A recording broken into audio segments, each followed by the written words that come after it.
আমি কথা বলবো কিভাবে অ্যাডোব প্রিমিয়ার প্রোতে আপনার যে ওয়ার্ক স্পেসটি রয়েছে এই ওয়ার্ক স্পেসটি আপনি কিভাবে ম্যানেজ করবেন।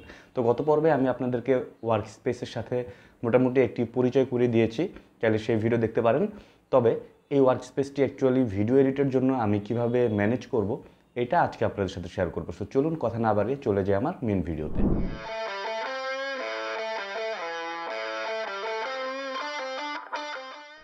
সো সবার প্রথমেই আমি অ্যাডোব প্রিমিয়ার প্রোটা ওপেন করে নিলাম। ওপেন করার পরে এরকম একটি ওয়ার্ক স্পেস কিন্তু আমি দেখতে পাচ্ছি। এখন বিষয় হচ্ছে আপনাদেরও কি এরকম ওয়ার্ক স্পেস দেখাবে কিনা। না, এক একজনের এক এক রকম ওয়ার্ক স্পেস দেখাতে পারে, তবে কার কোনটা দেখাবে সেটা আসলে আমি তো আসলে বুঝবো না। সো এই কারণে আমি এখানে অল প্যানেল দিয়ে দিয়েছি, যেখানে মোটামুটি সবগুলো প্যানেলই এখানে দেখাচ্ছে। এখন আমি যেটা করব, আমার ভিডিও এডিটের ক্ষেত্রে আমার যেই প্যানেলগুলো দরকার সেই প্যানেলগুলোকে রেখে বাকি প্যানেলগুলোকে আমি সরিয়ে ফেলবো বা হাইড করে ফেলবো, যেন কাজ করার সময় আমার সামনে ওটা না থাকে। কেননা এখানে যত বেশি অপশন দেখাবে ব্যাপারটা তত বেশি কনফিউজিং মনে হবে। অ্যান্ড আরেকটা জিনিস মাথায় রাখতে হবে, যত প্যানেল খোলা থাকবে আপনার প্রিমিয়ার প্রো যখন আপনি ওপেন করবেন এটা সময় কিন্তু তত বেশি নেবে, কেননা যত প্যানেল বেশি থাকবে ওর সবগুলোকে ওপেন করার জন্য একটি নির্দিষ্ট সময়ের দরকার। সো পারফরমেন্সের কথা চিন্তা করেও আপনাকে কিন্তু যে জিনিসগুলো দরকার নেই সেই জিনিসগুলোকে ক্লোজ করে দিতে হবে। তো যাই হোক, আমি প্রথমে উইন্ডোজে যাই। উইন্ডোজে গিয়ে ওয়ার্কস্পেসে গেলে এখানে যে অপশনগুলো দেখতে পাচ্ছি এই সবগুলোই আসলে আলাদা আলাদা ওয়ার্কস্পেস, যেটা আলাদা আলাদা কাজের জন্য ইউজ করা হয়। লাইক আমি এখন অল প্যানেল দিয়ে রেখেছি, যার কারণে এখানে সবগুলো প্যানেল দেখাচ্ছে। সো আমি যদি ধরেন কালারের কাজ করতে চাই, সেক্ষেত্রে কালারের যে প্যানেলটি দেওয়া আছে এটাকে যদি আমি ধরি, তাহলে দেখেন কালারের জন্য আলাদা একটি প্যানেল কিন্তু চলে এসেছে। দেন আমি যদি আবার এখানে গিয়ে ইফেক্টসে ঢুকি, তাহলে এখানে ইফেক্টসের অপশনগুলো চলে আসবে। অর্থাৎ আমি যেই কাজটা করতে চাবো, যেই টাইপের কাজ করতে চাই সেই রকমের একটি প্যানেল কিন্তু এখানে দেয়া আছে।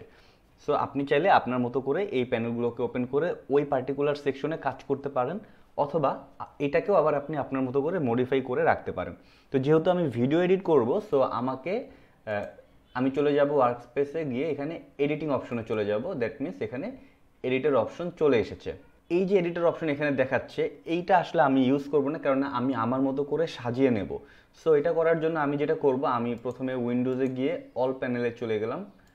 অল প্যানেলে গেলে এখানে টোটাল এ টু জেড যা কিছু রয়েছে সবগুলো প্যানেলই এখানে দেখাচ্ছে।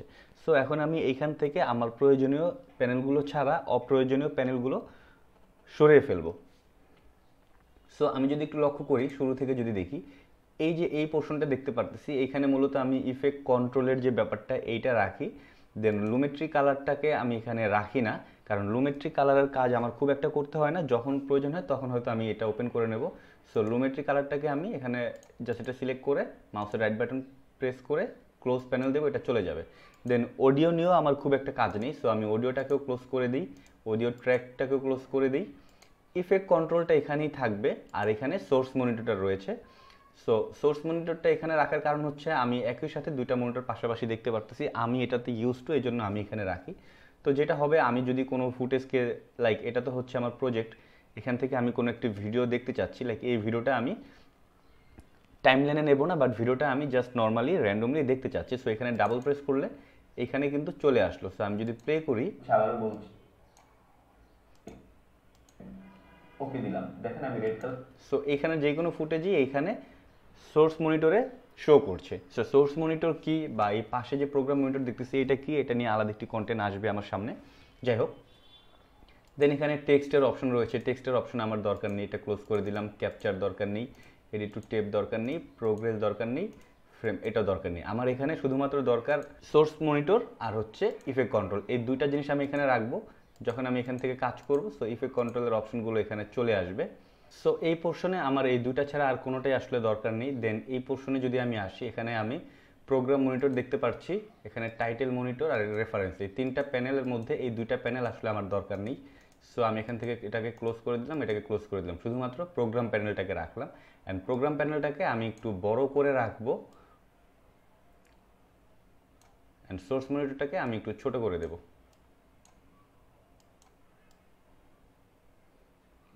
That's it. কারণ আমি যখন এডিট করব, যে ফুটেজটা আমি কাজ করছি বা যেখানে আমি কাজ করছি সেইটার প্রিভিউটা আমার দেখাটা বেশি জরুরি। সো এই কারণে আমি আমার এই প্রোগ্রাম মনিটরটাকে একটু বড় করে দিলাম। দেন এটা খুবই ইম্পর্টেন্ট, এখানে সাধারণত আমি আমার সকল প্রকার ইফেক্টস, দেন হচ্ছে প্রিসেট বা হচ্ছে আরও যা কিছু লাইক কালার গ্রেডিংয়ের জন্য যা কিছু দরকার, গ্রাফিক্সের কাজের জন্য যা কিছু দরকার, এই প্যানেলগুলোকে আমি এইখানে রাখি। সো এইখানে প্রথমে যদি আমি দেখি, এখানে ইনফো দেখাচ্ছে। ইনফো মূলত হচ্ছে এই যে এখন নো আইটেম সিলেক্টেড দেখাচ্ছে, আপনি কোনো একটা ফুটেজ সিলেক্ট করলে এই ফুটেজের ডিটেলস এখানে দেখাবে, এই ফুটেজটা কত এফপিএসে নেওয়া, কত বাই কত রেজুলেশন, ডিউরেশন কত, এগুলো দেখাবে। তো এই ইনফোটা আসলে আমার দরকার নেই, সো এই কারণে আমি ইনফোটাকে এখান থেকে ডিলিট করে দেব। So close. দেন ইফেক্ট, এইটা অবশ্যই দরকার। সরি, ডাবল প্রেস হয়ে এটা অনেক সময় বড় হয়ে যায়, সো আপনি আবার চাইলে এখানে ডাবল প্রেস করলে আবার এটা ছোট হয়ে যাবে। যাই হোক, ইফেক্টসের ভিতরে অনেক preset, Lumetri preset, audio preset, video, audio, এই অনেক কিছু প্রিসেট অ্যান্ড ট্রানজিশন রয়েছে। সো এইটা ইম্পর্টেন্ট, এটাকে আমি এখানে রেখে দিই। চাইলে কিন্তু আপনি এখানে আরও অনেক প্রিসেট বা ট্রানজিশনগুলো আপনি এখানে ইম্পোর্ট করতে পারবেন বাহির থেকেও। যাই হোক, ইফেক্ট থাকে এখানে। অ্যাসেনশিয়াল গ্রাফিক্স হচ্ছে আমার নানা ধরনের গ্রাফিক্সের কাজ হয়তো প্রয়োজন হতে পারে, লাইক লোয়ার থার্ডের জন্য কিন্তু আমাদের গ্রাফিক্সের সাপোর্ট নেওয়া লাগে, সো ওইটা এখানে থাকবে। দেন অ্যাসেনশিয়াল সাউন্ডসের আসলে কোনো কাজ আমি এখান থেকে করি না, কারণ সাউন্ডসের যা কাজ আমি আসলে আমার নিজের যে সোর্স রয়েছে সেখান থেকে আসলে সাউন্ডের কাজ করি, সো আমি সাউন্ডটাকে এখান থেকে ডিলিট করে দিলাম। দেন লুমেট্রি কালার, সো আমি একটু বড় করে দেখাই। লুমেট্রি কালারটা আমার এখানে প্রয়োজন, কেননা আমি যখন কালার গ্রেডিং করব সেক্ষেত্রে আমার কিন্তু এখান থেকে কাজ করতে হবে। সো আমি এই যে যখন ইফেক্ট দেওয়া বা গ্রাফিক্সের কাজ করা বা কালার গ্রেডিং, এই যত প্রকার অ্যাক্টিভিটিসগুলো রয়েছে সবগুলোকে আমি আমার এই সাইডে রেখে দিচ্ছি। দেন মেটা ডাটাটা আমার দরকার নেই, মেটা ডাটা ক্লোজ। মার্কারটা আমার দরকার নেই, মার্কারটা ক্লোজ করে দিই। হিস্টোরিটাও আমার দরকার নেই, হিস্টোরি ক্লোজ। ইভেন্টস দরকার নেই, ক্লোজ। লেগেসি এটা দরকার নেই, দরকার নেই, দরকার নেই, দরকার নেই, দরকার নেই। সো এখানে আমার effect, essential graphics, Lumetri colour, এই তিনটা জিনিস হলেই কিন্তু হয়ে যাচ্ছে। এখন কথা হচ্ছে, এই তিনটা তো আমার হলে হয়ে যাচ্ছে, আপনাদের এর বাইরেও আরও অনেক কিছু প্রয়োজন হতে পারে। সো আপনাদের যদি এর বাইরেও আরও অনেক কিছু প্রয়োজন হয়ে থাকে, সেক্ষেত্রে আপনারা উইন্ডোজে যাবেন, উইন্ডোজে গিয়ে নিচে দেখেন এখানে অনেক কিছু রয়েছে। সো আপনার যেটা দরকার আপনি ওইটাকে জাস্ট টিক দিয়ে দেবেন। ফর এক্সাম্পল, আমার এখান থেকে লাইব্রেরি দরকার, সো আমি লাইব্রেরিতে টিক দিয়ে দিলে তো লাইব্রেরি কিন্তু এখানে চলে আসলো। এখন কথা হচ্ছে, লাইব্রেরি আপনি এখানে রাখবেন না, লাইব্রেরি আপনি এখানে না রেখে লাইব্রেরি আপনি এখানে বা এখানে রাখতে চাচ্ছেন, সেক্ষেত্রে আপনি সিম্পলি জাস্ট এটাকে ধরে এনে এই জায়গায় যেখানে রাখতে চাচ্ছেন সেখানে সেট করে দেবেন। দেখেন এখানে লাইব্রেরি চলে আসলো। আবার চাইলে আপনি এখান থেকে এনে, যেহেতু আমি কাজ করলে এখানে রাখতাম, সো আমি এটাকে এইখানে নিয়ে আসলাম। সো এখন লাইব্রেরি এই সাইডে চলে আসলো। তো এখন আমি যেটা করব, লাইব্রেরিটা আমার দরকার নেই, আমি এটাকে ক্লোজ করে দিই। তো এই পার্টে আমার এই তিনটা বিষয় দরকার নেই, এখানে এই দুইটা আর এখানে একটা, এই গেল এই সাইড। এইখানে আমার অডিও প্যানেলটা দরকার রয়েছে, অডিও প্যানেলে আমি অডিওকে অবজার্ভ করতে পারবো, সো এটা থাক। তবে এটাকে আমি আর একটু ছোট করে রাখি, এত বড় দরকার নেই। আর এখান থেকে এই পুরো পার্টটাকেও আমি একটু ছোট করে রাখি। যখন আমি এইগুলোকে একটু এদিকে চাপিয়ে দেব, দেন আমি অডিওটাকে ওইদিকে চাপিয়ে দেবো, তখন কিন্তু আমার টাইম লাইনটা বড় হচ্ছে, অর্থাৎ আমি আমার টাইম লাইনটা অনেক বড় দেখতে পারতেছি, যার ফলে এডিটের ক্ষেত্রে এটা আমাকে আরও বেশি সাপোর্ট দেবে।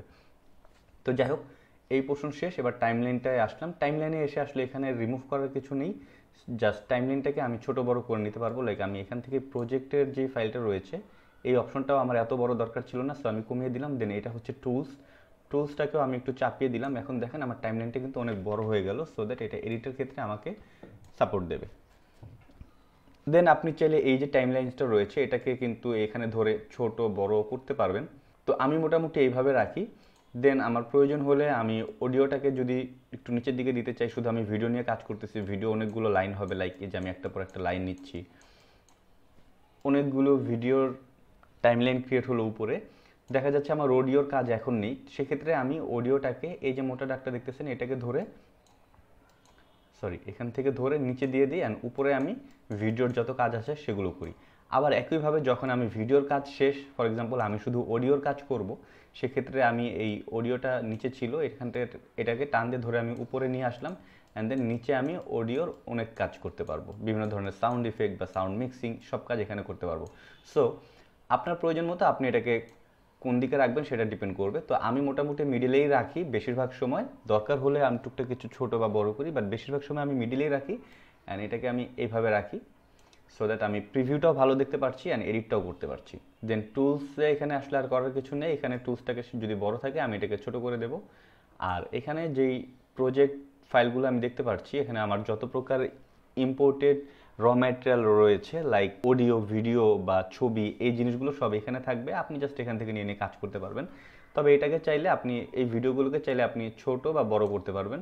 সেটা করার জন্য আপনাকে এই অপশনে সিলেক্ট করতে হবে, দেন আপনি চাইলে এটাকে সিমুলটেনিয়াসলি ছোট বা বড় করে নিতে পারবেন। অথবা এই অপশনটি রয়েছে, এটা দিলে এটা লিস্ট আকার হয়ে যাবে। তবে আমি সাধারণত এই জায়গায় রাখি সো দ্যাট আমি আমার ইচ্ছা মতো এটাকে ছোট বা বড় করে দেখতে পারি। তো এই হচ্ছে মোটামুটি আমার ওয়ার্ক প্যানেল। এই প্যানেলের বাইরে আসলে আমার খুব একটা কাজ করার প্রয়োজন হয় না, আমি যে রকমের ভিডিও এডিট করি।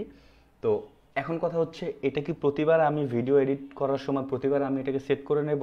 না, যখন আমি এটা একবার সেট করে নিলাম এরপরে আমি এটাকে সেভ করে দেব। তো সেভ করে দিলে পরবর্তীতে আমি জাস্ট ওই সেভে গেলেই চলে আসবে। সো এটা করার জন্য আমাকে উইন্ডোজে যেতে হবে, উইন্ডোজে গিয়ে ওয়ার্ক স্পেসে গিয়ে এখানে save as new work space দিতে হবে।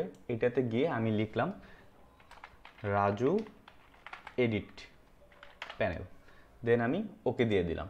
সো এরপরে যদি আমি অন্য কোনো প্যানেলও ওপেন করি বা অনেক সময় দেখা যায় যে এই প্যানেলগুলো এরকম হয়তো কোনো কারণে উল্টাপাল্টা হয়ে গিয়েছে, যেখানে আসলে কিছুই বোঝা যাচ্ছে না যে আসলে এখন কি করতে হবে বা কিভাবে ঠিক করব। সো যদি এরকম কনফিউশন হয়ে থাকে সেক্ষেত্রে আপনারা সিম্পলি উইন্ডোজে যাবেন, ওয়ার্ক স্পেসে যাবেন, এখান থেকে রাজু এডিট প্যানেল এটাকে সিলেক্ট করবেন। বাট এটা আসতেছে না কারণ রাজু এডিট প্যানেলটাকে আমি এই মুহূর্তে চেঞ্জ করলাম।